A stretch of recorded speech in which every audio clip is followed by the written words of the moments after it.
विक्रांत जी, प्रयागराज से। राधे राधे।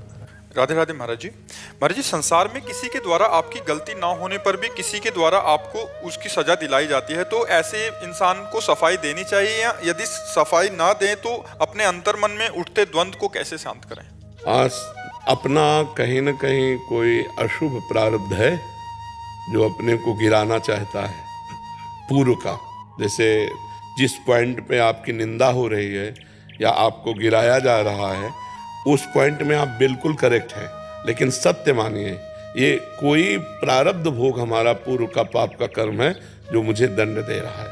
अगर वो मुझे दंड ना दे तो अंदर द्वंद्व ना चले, अंदर भी जलो और बाहर भी उसका कष्ट भोगो, क्योंकि कोई ऐसा पाप है जिसका दंड नहीं मिला और वो आके हमें गिरा रहा है। तो इसमें हमें अंदर से विचार करना चाहिए कि मेरा ही प्रारब्ध है। अगर आपका प्रारब्ध नहीं होगा और आपको कोई नीचा दिखाना चाहे, पूरा षड्यंत्र रच ले, तो आपके अंदर खुशी रहेगी। वो प्रारब्ध ना होने के कारण आपका कोई अपराध भी नहीं और पूर्व अपराध भी नहीं है, और ऐसे हृदय जलेगा और द्वंद्व होगा कि मैंने तो पाप किया नहीं है, मैंने गलती की नहीं, और आपको नीचा देखना पड़ेगा। यदि वो पाप है तो आप बिल्कुल पूरी सफाई पेश कीजिए, फिर भी आपको नीचा देखना पड़ेगा।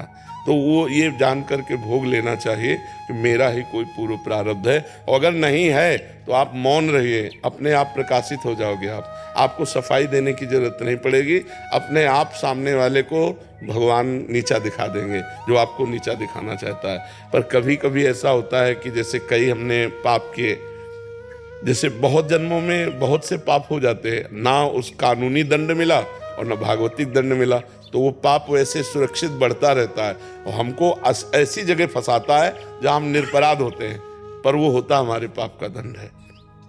एक सज्जन पुरुष रहते थे, तो उनके घर के सामने एक स्वर्णकार का मकान था। वो अपने मकान में ही दुकान रखे हुए था स्वर्णकार की, तो उसका बहुत बेईमानी का स्वरूप था। और वो उनके पास जब रात्रि में गश्त देते आते तो दो सरकारी कर्मचारी उन्हीं के पास बैठते, खाते पीते, रात में वहीं शयन करते। अब उनको धीरे धीरे मित्रता हो गई, राज कर्मचारियों को पूरा पता चला कौन से बाक्स में कहाँ क्या रहता है कैसे। अब उनका मन खराब हुआ राज कर्मचारियों का कि अगर इसकी हत्या कर दी जाए तो इसका इतना धन, तो उन्होंने ऐसा कर दिया। और वो बाक्स लेकर निकल रहे थे कि वो अच्छा आदमी जो सामने रहता था मकान में, उसने देखा तो उनका इसका मतलब है तुम कुछ गड़बड़ करके आ रहे हो।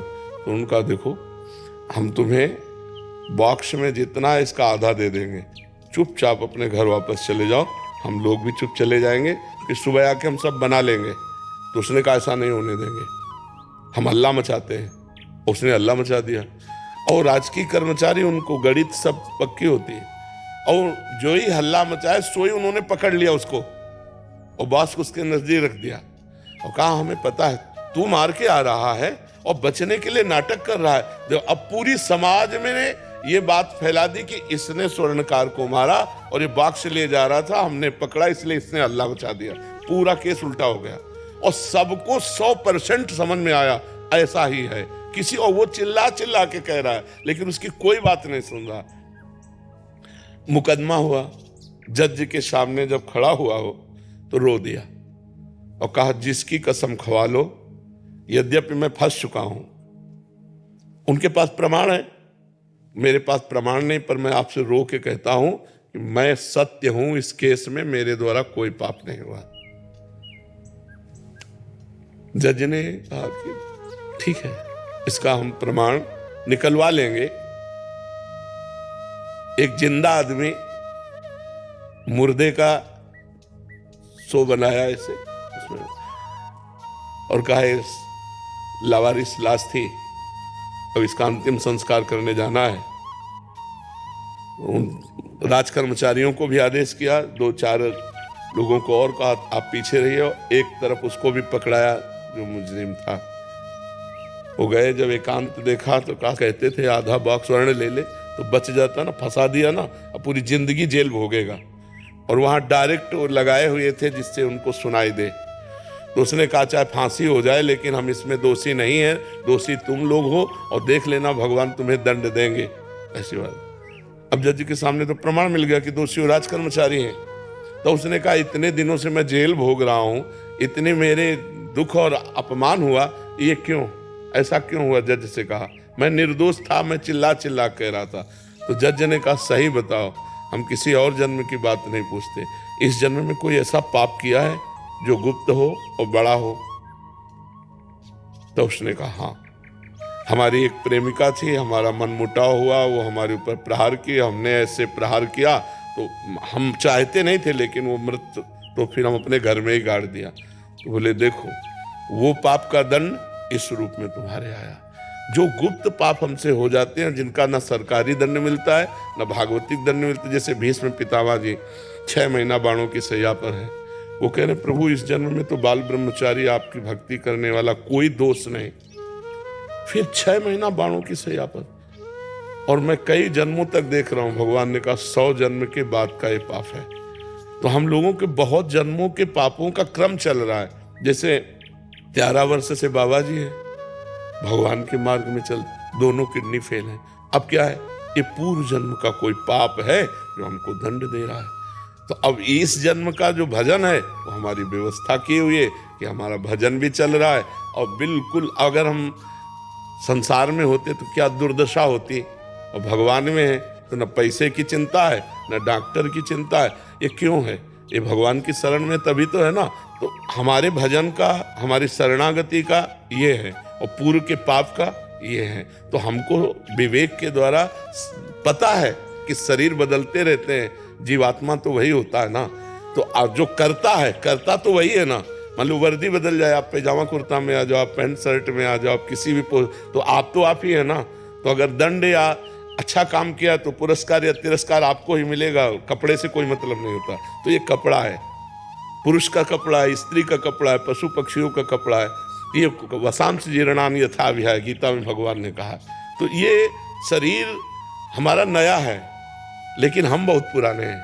अनेकों जन्मों से हम कर्म करते चले आ रहे हैं। वो हमें धैर्यपूर्वक रहना चाहिए और भगवान से प्रार्थना करनी चाहिए कि हमें इतना साहस दो।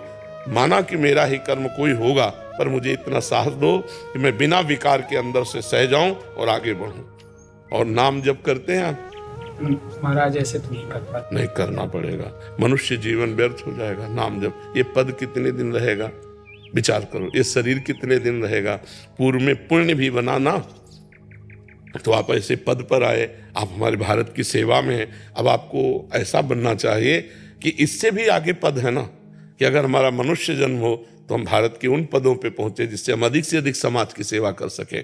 कभी भी भय या प्रलोभन से किसी निर्दोष को दंड मत देना और दोषी को बख्शना नहीं। इसी कर्तव्य की पूजा को भगवान को समर्पित करना और नाम जप जितना मन मावे।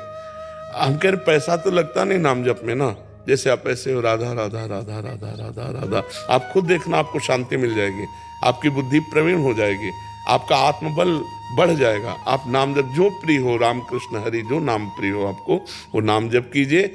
और हर घंटे में अपने एक एक घंटे के समय को श्री कृष्णार्पणमस्तु, हे प्रभु 1 घंटे में जो भी हमारी संसारिक सेवा हुई वो मैं आपको समर्पित कर। कुछ दिन करके देख लीजिए, फिर आप हमें बताइएगा कि हर 1 घंटे को भगवान के चरणों में समर्पित कीजिए। नाम जप जितना बन सके कीजिए, कोई नशा तो नहीं है, बस फिर आप देख लीजिएगा।